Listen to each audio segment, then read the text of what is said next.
Good day! I am your music teacher. I am Sir Josh. So for today, we're going to tackle all about singing melodies in major scales. So are you ready? Let's start!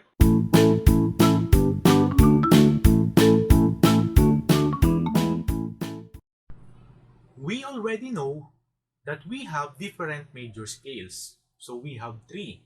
So we have C major scale, F major scale, and G major scale.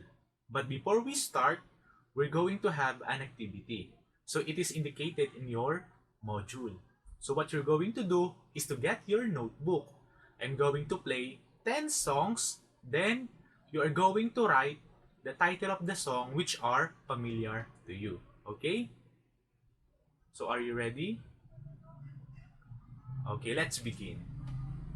Number 1, Lavander's Blue.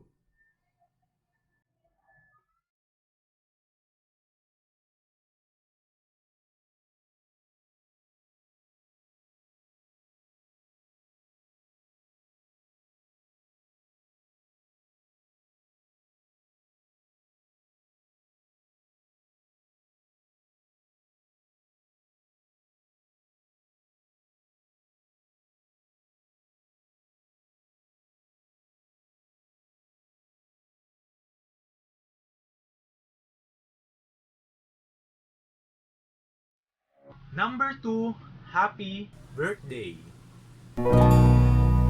Happy birthday to you. Happy birthday to you. Happy birthday, happy birthday. Happy birthday to you. Number 3, Bahay Kubo. O mga bata, sabay-sabay tayo. Awitin natin ang Bahay Kubo. Bahay kubo, kahit munti ang halaman doon ay sari-sari, sikabas at talong, sigarilyas at mani, sitaw, bataw, patani. Number 4, ang Guryon.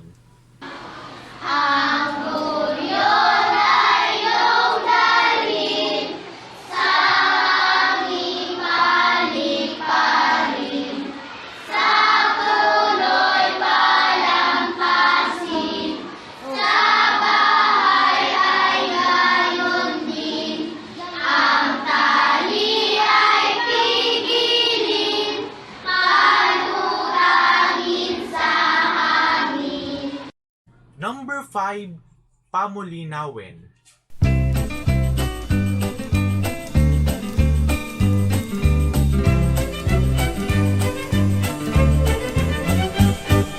Pamulinawen, pusok indeng aman, tuy umas-aso, agrayo ta sa tiyang, panunutem man, tingka pagintutungan, tuy agaya, agukuy dita sa tiyang. Number 6, Santa Clara.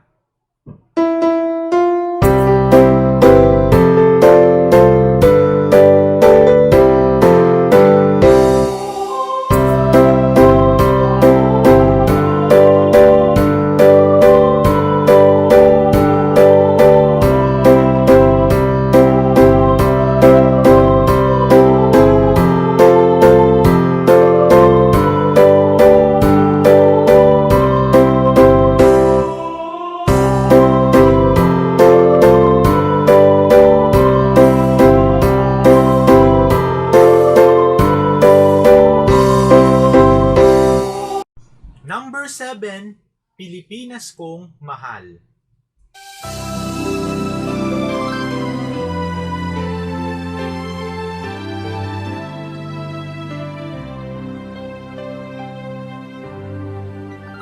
Ang bayan ko'y tanging ikaw, Pilipinas kong mahal, ang puso ko at buhay man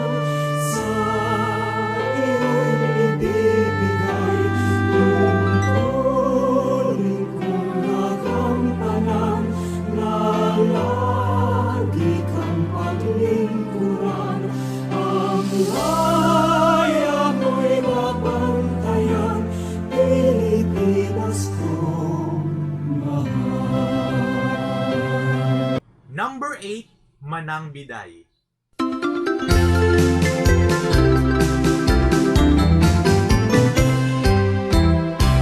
Manang Biday, lukat man,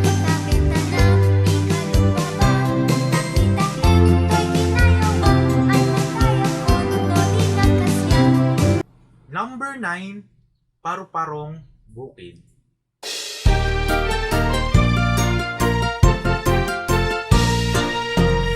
Paru-parong bukid, nalilipad-lipad sa gitna ng daan.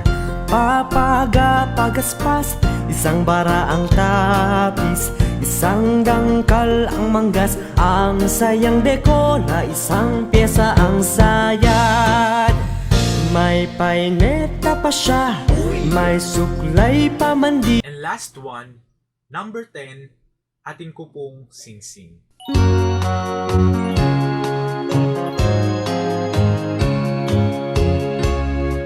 ko pong sing-sing, getong yang tintukan, ama na keniti, keninyong ibatan, sa kating sinilong, kekmetong akapan, mewalaya iti, ekukamanayan. How many songs are familiar to you? Okay, that's good. So all of that songs are in a major scale. Some songs are an example of C major scale, while some are F major scale, and some are in G major scale. So first, we are going to recall what are the three different major scale. So we have first the C major scale. In the C major scale, there are 8 notes in the scale that move in ascending order. The first note is C, and the last note is the higher C, or we call it as an octave. The C major scale has no flat and it has no sharps. So next, we have G major scale. In this G major scale, the first note or home tone is letter G or G. It is followed by other 7 notes in ascending order. It also note with a sharp. So the unique in G major scale is it has a sharp. And the third one or the last one is the F major scale. The F major scale, according to its name, it is taken from the first note or its home tone F.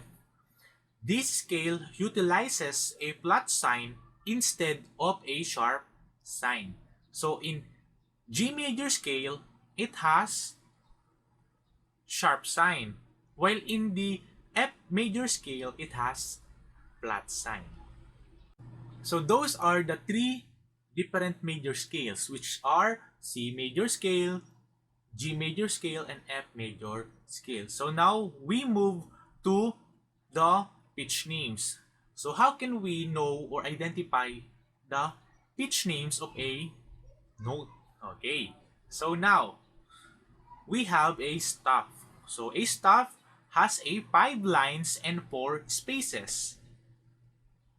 So how can we remember the pitch names?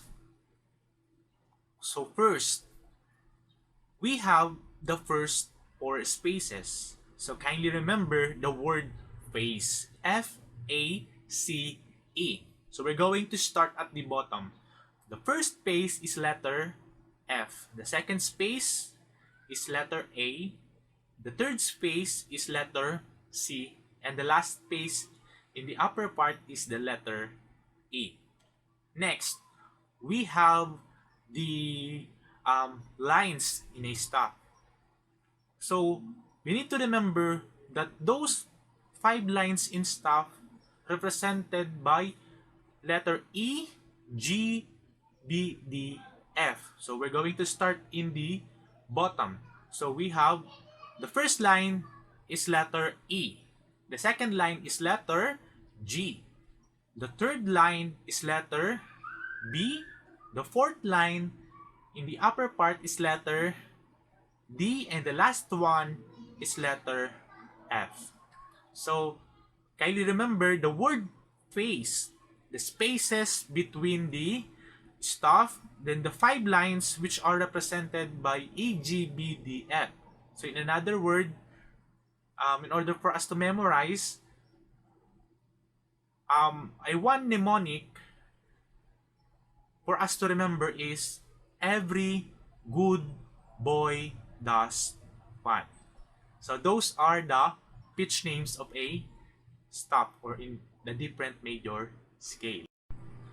As a recap, we have 3 different major scale which are C major scale, F major scale, and G major scale. So in pitch names, in a staff, we have the 4 spaces it represents, or the pitch names of those spaces are F, A, C, E.